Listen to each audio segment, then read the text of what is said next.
In this segment, we're going to focus on repairing the relationship we have with the loved one that we lost and writing out a durable biography of their life.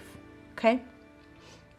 So, when a loved one takes their life through suicide, it may leave us feeling super angry and hurt and wrestling with unresolved business conversations, experiences, lack of closure, questions, right? So many questions.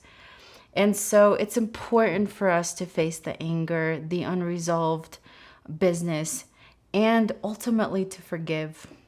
Forgive does not mean excuse. Forgive in some ways means to let go, right?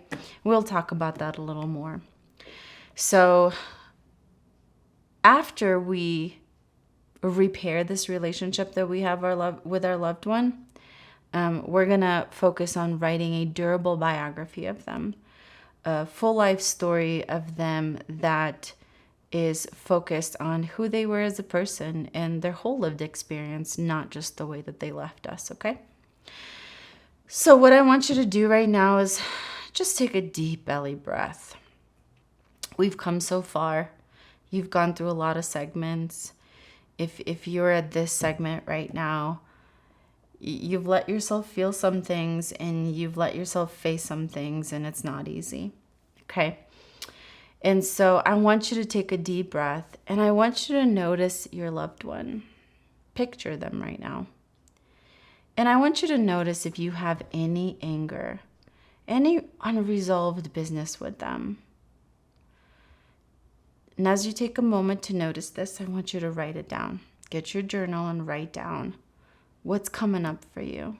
If you're angry about anything, what is it that you're angry about? If there are conversations that you need closure for, write them down. If there is unresolved business that you have, write it down, okay? Take some time to do this. Write down your feelings and thoughts. Now what I want you to do is take a deep belly breath, release it. And I want you to notice your body, and I want you to imagine that your loved one is sitting in front of you, and imagine having a conversation with them. I want you to imagine telling them how you feel. Be real, be honest, be genuine. And as you're telling them how you feel, notice how your body feels. Notice how your body feels to release that. If you're doing this to just yourself, right? Imagine your loved one in front of you and speak this out. Let the words come out. The words are like energy, and when they're released, it's like that stress, that cortisol that's been pent up in our bodies that releases through our words, okay? And so take a few minutes to do that. Pause this video, and then when you're done, just play it again. Now I want you to take a deep belly breath. And I want you to put yourself in the frame of mind in the place of your loved one. Imagine that you are them speaking back to yourself. In essence, you're role playing right now. And I want you to imagine if they heard you, what would they say to you? How would they respond? Take a deep breath and just notice it. Take some time doing this. Really listen. The reality is you have an internal attachment of them inside of you from your relationship that you've built over time. So you've heard them say things, you've picked up how they say things, how they feel about you over time, how they feel about you. And so I want you to pick up what you're hearing them say to you and write it down. I want you to notice what you write down. And if it's something that needs resolution, ask yourself, what do I need from my loved one in order to feel resolve or closure, or to be able to forgive them. Identify the need, and I want you to just say it out to them. That's it. Even if the need will never be met, say it out. And then what I want you to do is take a deep belly breath. Feel yourself speak out this need. Notice your loved one. You've been practicing this for several segments now of mentalizing, being in their frame of mind, right? Speaking back to you. And if you need to, notice them say, I'm sorry, or anything that feels like it's resolution or it's resolving. And in whichever way you can, imagine yourself forgiving them, okay? This is important. Forgiveness is not acceptance. Forgiveness is not us understanding. Forgiveness is not us A-okaying someone's behavior or what they did. Forgiveness is simply, in the way that I see it, is saying, I can allow myself to empathically tune into you and imagine your reasons for doing what you did, even if there are no reasons, right? Emotional reasons. Create a space between me and you. Allow you to be yourself and forgive whatever that has meant for me, right? To release you from that, to release myself from that. And I will attach some more resources to the PDF about forgiveness and the art of letting go, and some exercises that you can do if this is difficult. But ultimately, forgiveness is really important if we're going to move forward. So, attached to your PDF, there is a little guide of a letter you can write to your loved one. And so you can look at this and fill it in and read it out loud to your loved one, okay? And so the guide will say, Dear, and then loved one, I felt hurt, angry. So whatever emotion you felt, describe that. Describe what happened to you when you found out about this loss.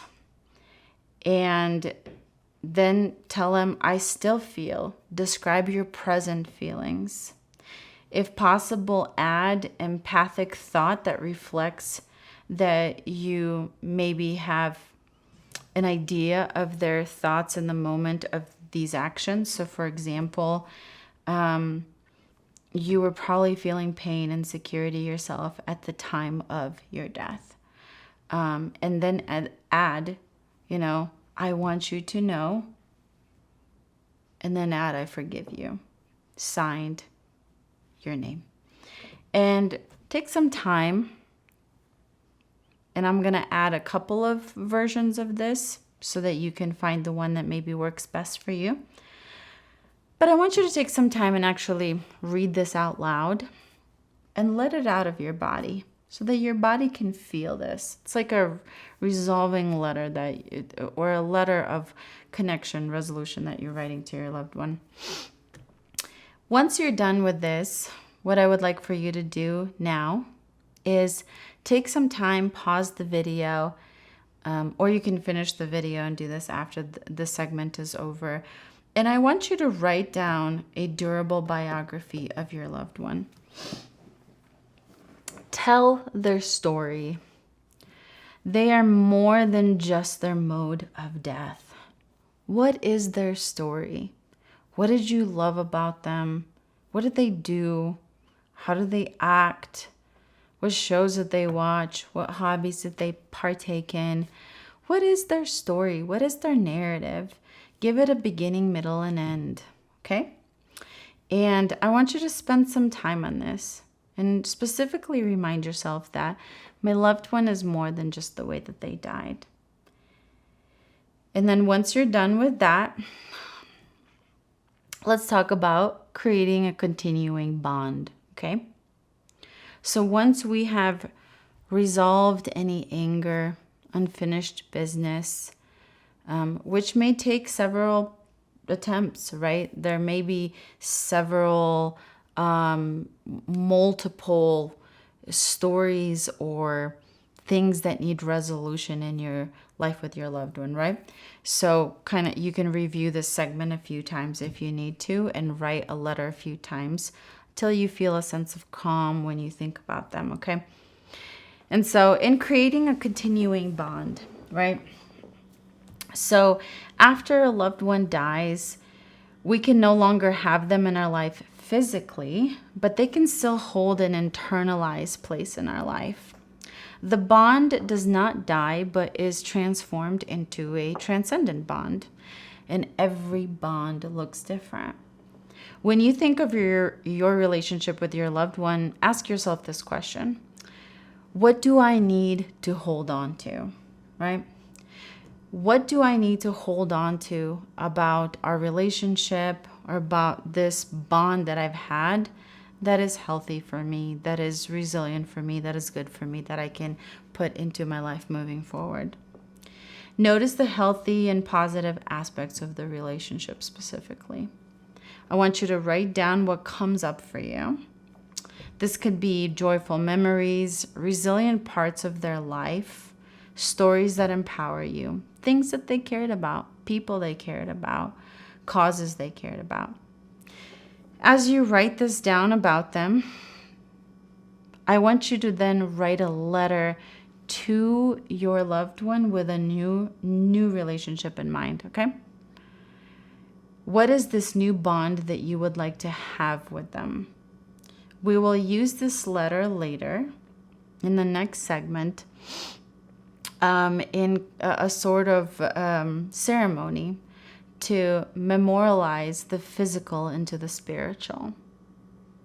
And so until our next segment, I want you to maybe go through this segment again, repair your relationship, write out a durable biography, and then write a letter about your continuing bond.